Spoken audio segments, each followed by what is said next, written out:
Hello everyone, welcome you all. Today we are going to discuss the very first problem of CSES graph problem set, that is counting rooms. Let's go through the problem. You are given a map of a building and your task is to count the number of its rooms. The size of the map is n cross m squares and each square is either a floor or a wall. You can walk left, right, up and down through the floor squares. So the input, the first line contains n and m, height and width of the map respectively. Then there are n lines of m characters describing the map. So each character is either a dot that represents a floor or hashtag that represents a wall. So you have to print the number of rooms. And if you look to the constraints of height and width of the building, it's maximum going up till 10 power 3. So let's understand what the problem actually is, and then we will see how we can actually solve this problem. So if you look, I have taken an example where I have drawn a building and I have marked the walls as hashtag and all remaining cells are actually the floors. So in the current example, if you want to count the number of rooms, what does number of rooms means? By a room you mean a room will include all the cells that you can visit in one traversal. So a room will include all the cells that you can cover in one single traversal, right? So in the current example, if I try to see what all rooms we have, then this is one of the room we have, right? This is the other room, this is the other room, and this is the other room. So in total, if you just notice, in this current example, we have in total 4 rooms, right? So this is what the problem statement is. I hope you all understood what the question wants us to do. Also, if you look to the constraints of height and width of the building, that is the value of n and m, it goes maximum up till 10 power 3, right? So if you're writing any solution that is working within big O of n square or basically big O of nm, it will definitely pass the test cases that are there, right?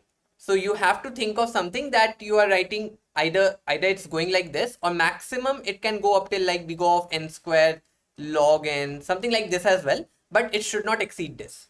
You can't write a solution that is working in big O of n cube or something.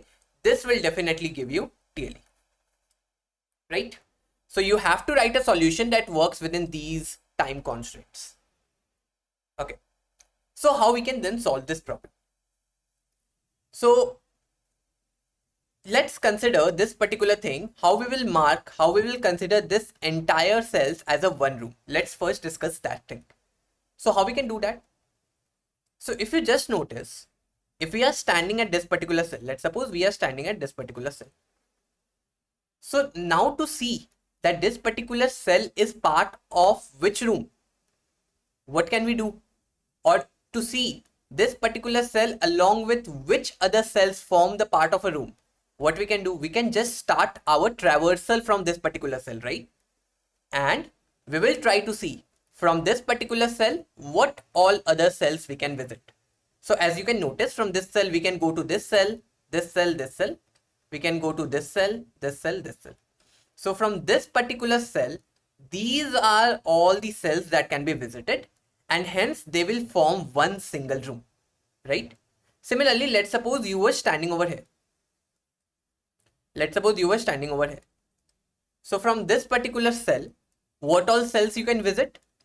You can definitely visit the cell on which you are standing, right?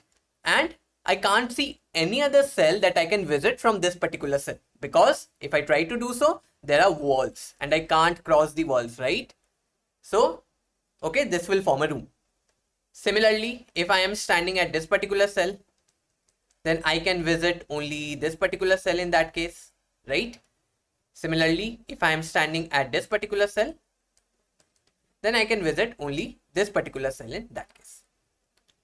So this is one thing, that how we can see how we can group the cells to form one room, right? Now the next thing is, let's suppose you were standing over here, you made a traversal and you saw what all cells will form one room, and you incremented your answer by 1. Now just tell me one thing, if you are standing at this particular cell, will you start the traversal again? Just try to think. Will you start the traversal again? No, right? Because when you were standing over here, you made a traversal to see all the cells that are part of this room, and now you won't be doing the same thing when you are standing at this particular cell. So there should be something that is blocking you to do this thing, right? There should be something that blocks you to start traversal again from this particular cell and increase your answer. So there are two things that you can do. Either you can maintain a visited vector that will say you that, okay, listen, you have already traversed a cell. This is one of the options. Or the other option, or the smart option that you can do, because if you are using the visited vector, you are using an extra space, right? So the smart option that you can do is, let's suppose you started traversal from here, right? So what you can do is, whichever cells you are going from this cell, whichever cells you are going, just keep on marking them with hashtags.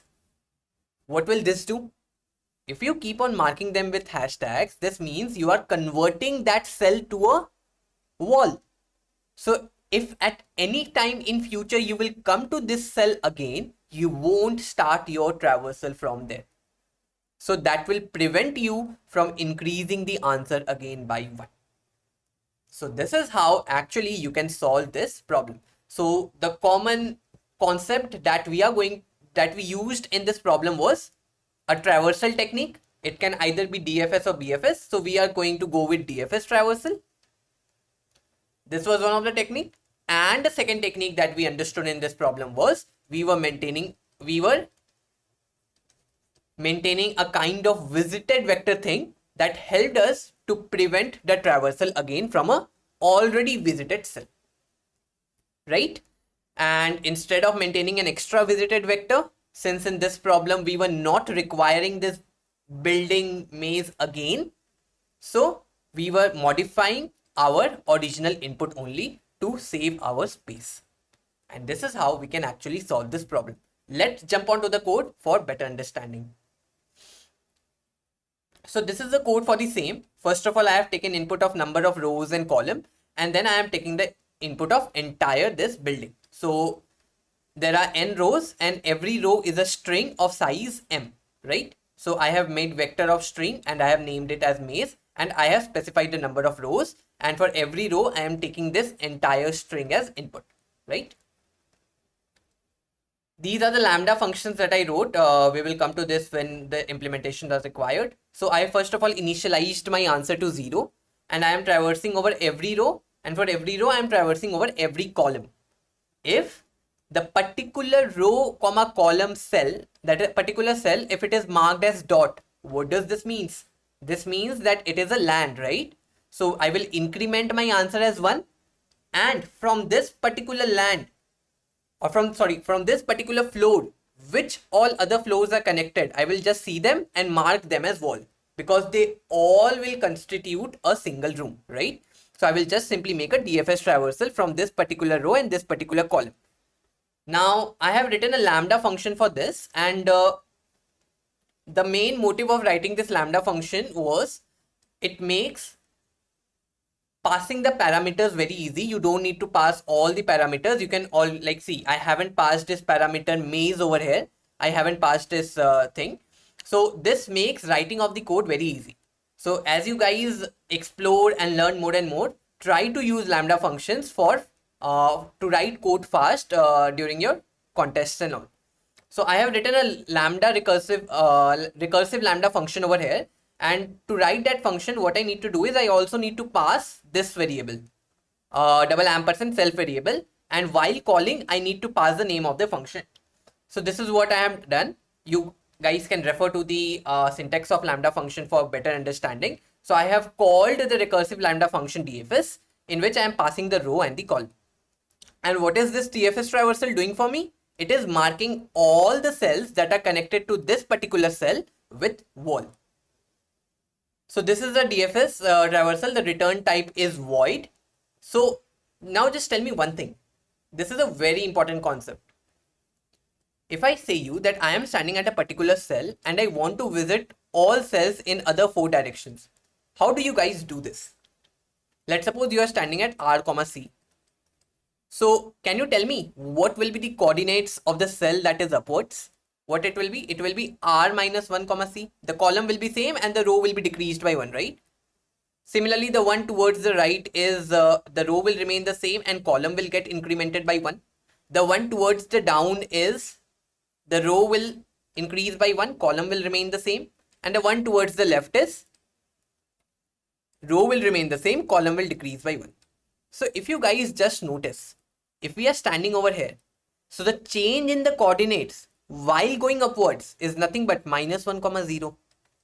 Similarly, while going right, it was nothing but 0, 1. While going down, it was nothing but 1, 0.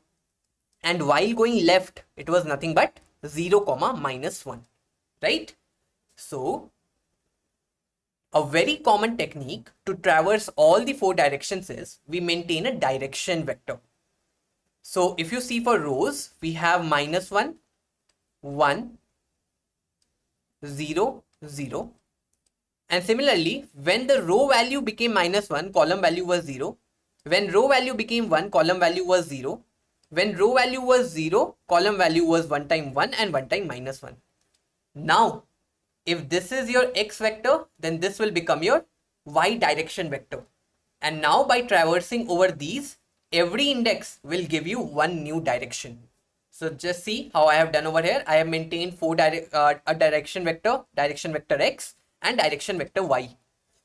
Populated the values 1, minus 1, 0, 0, and corresponding to that in y, we have 0, 0, minus 1 and 1.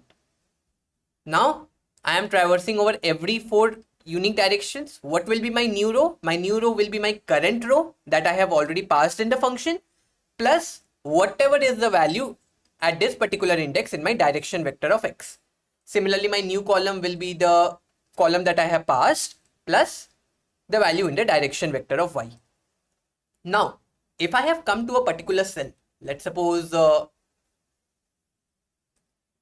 am standing over here and my direction vector tells me that go over here. Will you go? Will you go? No, right? So how to cover that case?